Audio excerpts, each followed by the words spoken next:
Salam, salam sejahtera bagi kita. Pada hari ini saya akan berkhotbah dengan satu tema.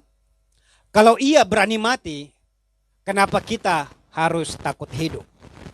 Yohanes pasal 18 ayat 4 sampai dengan ayat yang ke-9. Ayat yang keempat. Maka Yesus yang tahu semua yang akan menimpa dirinya, maju ke depan dan berkata kepada mereka, "Siapakah yang kamu cari?" Jawab mereka, "Yesus dari Nazaret." Katanya kepada mereka, "Akulah dia." Yudas yang mengkhianati dia berdiri juga di situ bersama-sama mereka. Ketika ia berkata kepada mereka, "Akulah dia," mundurlah mereka dan jatuh ke tanah. Maka ia bertanya pula, "Siapakah yang kamu cari?" Kata mereka, "Yesus dari Nazaret." Jawab Yesus, "Telah kukatakan kepadamu, akulah dia. Jika aku yang kamu cari, biarkanlah mereka ini pergi."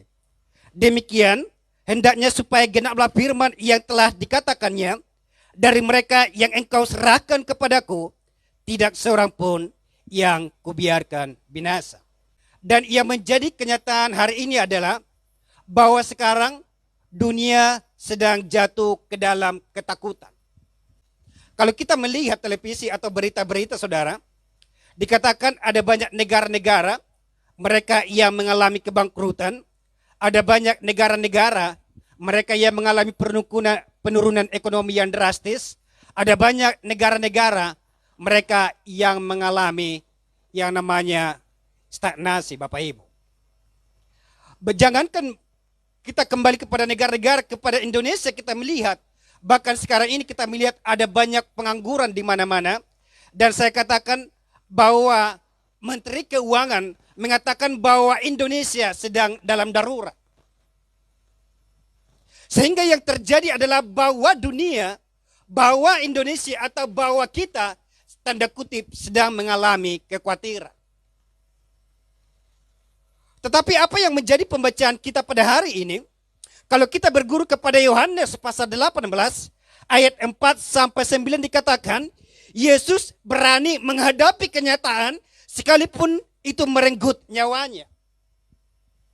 Dikatakan sekali lagi, kalau kita bertolak kepada nats ini, dikatakan Yesus berani menghadapi kenyataan sekalipun itu nyawa menjadi taruhan.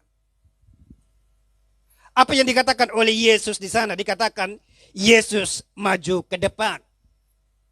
Dalam ayat yang keempat dikatakan Yesus maju ke depan. Dikatakan, "Akulah dia, Yesus dari Nazaret yang kamu cari." Artinya Yesus tidak pernah takut kepada kematian. Yesus berani mati demi murid-murid supaya mereka hidup. Yesus, saya katakan, tidak pernah takut kepada kematian. Tetapi ia berani mati supaya kita menjadi hidup. Ada satu pertanyaan yang serius. Kenapa iya sih Yesus menawarkan dirinya kepada murid-murid? Kenapa iya sih Yesus mau menawarkan dirinya hanya kepada kita? Ada apa di balik itu, Bapak Ibu? Kalau kita berbicara Alkitab lebih lanjut, saya menemukan ada 3 alasan kenapa ia mau mempertaruhkan nyawanya hanya untuk hidup kita. Alasan yang pertama adalah karena kita adalah orang yang penting. Yang kedua, karena kita bernilai tinggi dan bukan murahan. Dan yang ketiga, karena sesungguhnya kita adalah anak pewaris kerajaan. Dengan itulah kenapa Yesus mau mempertaruhkan nyawanya. Kenapa Yesus berani mati. Kenapa Yesus berani mempertaruhkan hidupnya. Supaya kita jangan hidup di dalam ketakutan. 3 alasan inilah yang akan kita pelajari hari ini. Kenapa ia berani mempertaruhkan nyawanya hanya untuk supaya kita hidup. Supaya kita jangan takut untuk menjalani hidup. Yang pertama saya katakan, karena kita adalah orang-orang penting.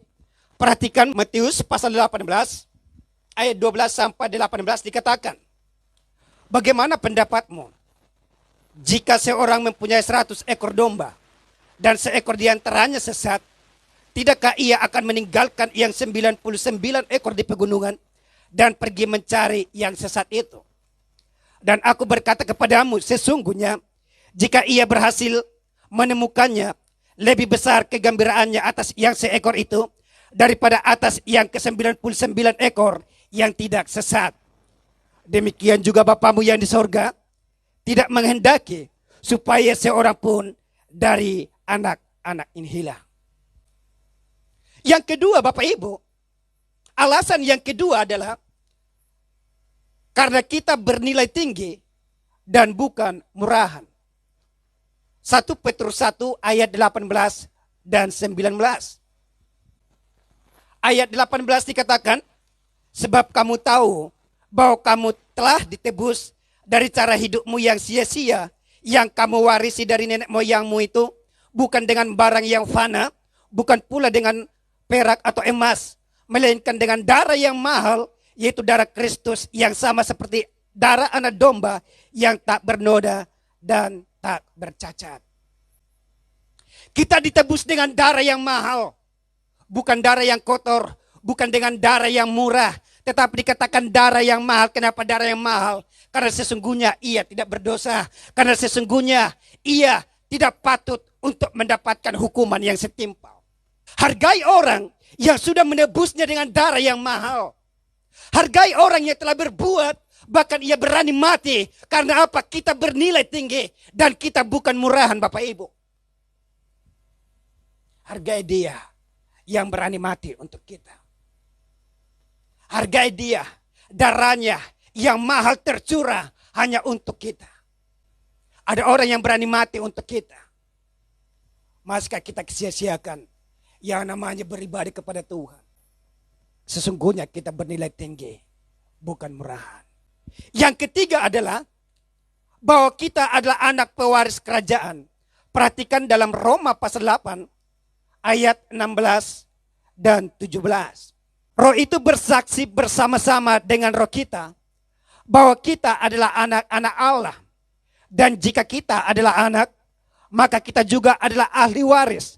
Maksudnya orang-orang yang berhak menerima janji-janji Allah, yang akan menerimanya bersama-sama dengan Kristus, yaitu jika kita menderita bersama-sama dengan Dia, supaya kita juga dipermuliakan bersama-sama dengan Dia. Kalau kita menjadi anak-anak kerajaan, saya katakan berkarakterlah seperti anak-anak kerajaan. Jangan kita statusnya anak kerajaan Allah, jangan kita statusnya pewaris kerajaan Allah, tetapi sikap kita, karakter kita duniawi, Bapak Ibu. Itu tidak nyambung. Jangan ngaku-ngaku anak kerajaan, sementara kita tidak menunjukkan sifat karakter seperti mana anak kerajaan. Dikatakan bahwa roh itu sendiri mengaku bahwa sesungguhnya kita adalah anak-anak kerajaan. Anak-anak yang layak mendapatkan atau anak-anak yang layak menjadi ahli waris dalam kerajaan. Anak kerajaan itu akan membuat seseorang yang mungkin terpuruk hidupnya, ia akan mengalami yang namanya kebangkitan. Maka hiduplah dengan firman Tuhan. Bagaimana mungkin kita statusnya ahli waris kerajaan, tetapi kita tidak mengerti firman Tuhan. Kita tidak baca Alkitab. Sangat penting. Kalau kita terbangun dengan komsel, kalau kita terbangun dengan firman Tuhan, orang-orang yang hidup di dalam firman Tuhan adalah orang-orang pewaris kerajaan. Sekali lagi saya tekankan, jangan ngaku-ngaku anak kerajaan Bapak Ibu. Sementara kita komsel aja kita malas, dengarkan firman Tuhan aja kita malas, baca Alkitab satu pasal sehari kita malas.